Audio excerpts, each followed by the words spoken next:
And I'd like to try to interject a note of balance here. There are times when we all get in high dudgeon. We ought to be reasonable about this. I think there are probably very few people in this room or in America who would say that torture should never, ever be used, particularly if thousands of lives are at stake.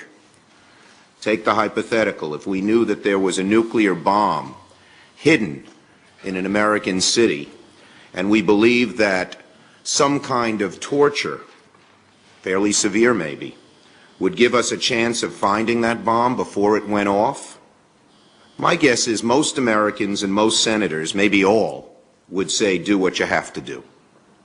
So it's easy to sit back in the armchair and say that torture can never be used.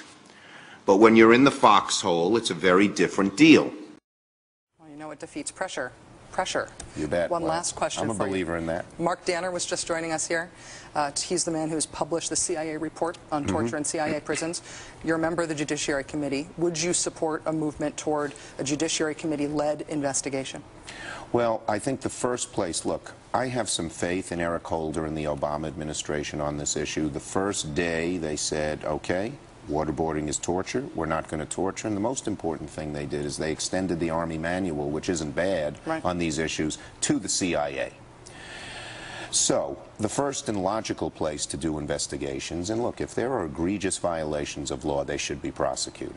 I mean, President Obama has said, I know, but we've got pretty great evidence at this point. Innocent before proven guilty, but President Obama has said he doesn't want to spend all his time looking back, fair enough, but he has also said egregious violations of law should be prosecuted. The most logical, best place to start is the Justice Department itself. They haven't said whether they're going to do it or not. In fairness to them, they're just beginning to get staffed up because of all these holdbacks. If they won't do it, someone else is going to have to do it, but they should be given the first crack.